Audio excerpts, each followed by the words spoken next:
and talk about Mao. Mao. Remember, we ended up last time with Stalin and the Soviet Union. We were looking at him really pre-World War, well, World War II and to the end of World War II.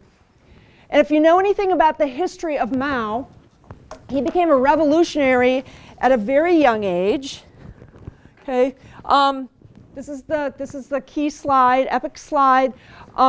The deaths that he's supposedly responsible for. Okay, 44.5 to 72 million deaths. Okay, again, mind-boggling, mind-boggling. But each one of those millions is one like the face of Alexander Solzhenitsyn. Okay. Some estimates have come in because, again, of the really poor record keeping in China and just the massive urban, rural population, the kind of the peasants way out in the middle of nowhere where there are no records kept. Some people estimate it as high as 100 million. Okay, and again, give or take, right? What I'm going to point out in the first part of my time that I'm sharing is some of the parallels with Stalin. Parallels with Stalin. So you go, well, Stalin was an outlier. Well, Mao followed Stalin. What you see in North Korea follows Stalin. The Eastern Bloc followed Stalin. And so it's not an aberration. This is what it looked like if you were under a communist regime at this time. Okay. Again, a little bit of context. Post World War II, World War II ended when Japan surrendered in 1945, at least in terms of the spread of Soviet communism. The Soviet-style communism became a very aggressive international ideological movement post-World War II. Remember, if you look at World War II, the Americans fought on the side of Stalin. We fought together. Okay?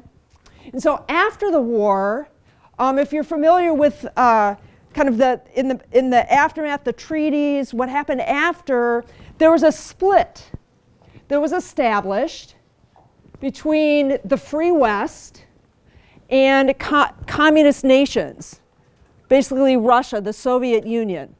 And the city of Berlin and Germany as a whole was split into East Germany and West Germany, which symbolically represented the split after World War II ideologically between the Free West, America, Great Britain, life, liberty, and the pursuit of happiness, the dignity of the individual, and the Eastern Bloc nations represented by the ideology of Marx and the application of Lenin and Stalin. And Churchill famously said that between these two ideologies, when the Berlin Wall went up, splitting the two apart, basically that an iron curtain fell between the free world and the world dominated by communism and Marxism. An iron curtain fell. And that was in place until the wall was taken down, symbolically and literally, during the presidency of George H.W. Bush in the 80s. Okay, so we're talking about a long period of time, 45 through 83, I want to say. Okay. I would ask somebody to Google that because I think my date is wrong. 89, thank you. Yeah, it's later than that. Yeah, I think it's 88. Okay, 88 or 89, so quite a bit longer.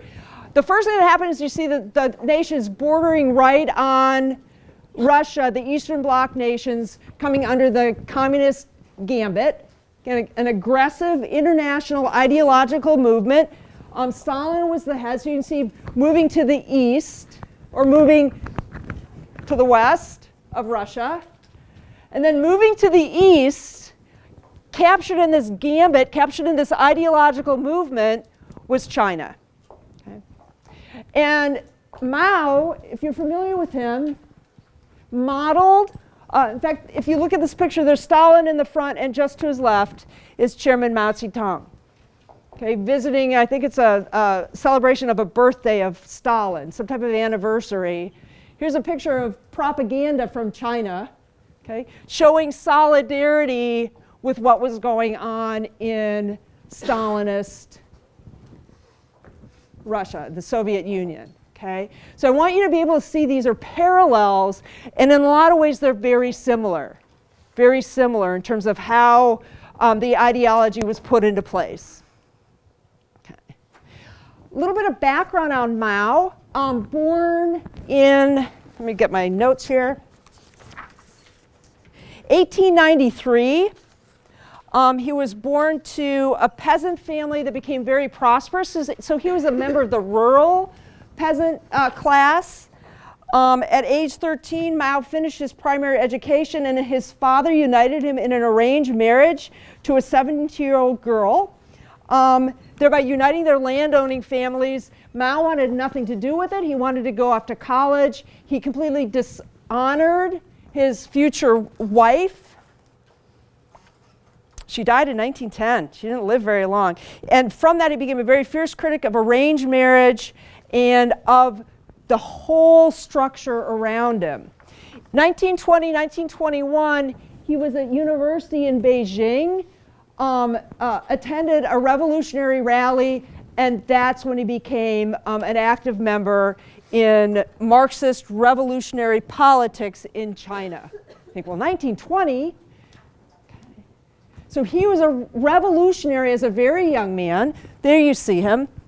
And the reading that we have of his comes from 1927. So he's young. Let's see, 27, like 40, right? So he's young and he's aggressive. The communists haven't come to power yet, but they're revolutionizing, they're radicalizing the peasant population. So from a very early age, Mao was a dedicated revolutionary and was writing on behalf of Marxist ideas and the revolutionary movement. This is a famous quote from this time period. It's interesting, most of the kind of communist thought that you see coming out of the Soviet Union and China at this time, it's moves by the Soviet Congress or the Chinese Congress. You don't see one person writing a lot. That's because it was seen as a collaborative effort. Okay? There wasn't just one star. Everybody was writing together. They're trying to figure out kind of what Professor Triolo was talking about. What would Marx do? And they would come together and they would figure that out. Okay, so there was rarely like a treatise by somebody in power. Very unusual. Okay? There were government or party-oriented documents. So this is one of the few things that you find him writing about, but he's talking about the nature of revolutionizing and changing the rural areas of China. Okay? Remember how much problem Stalin had with the kulaks? Remember, Marx talked about revolution in industrial countries, Europe, Great Britain, Germany. That's where they thought revolution would occur. That's why revolution in these places is deadly. Right? So this is what he was writing.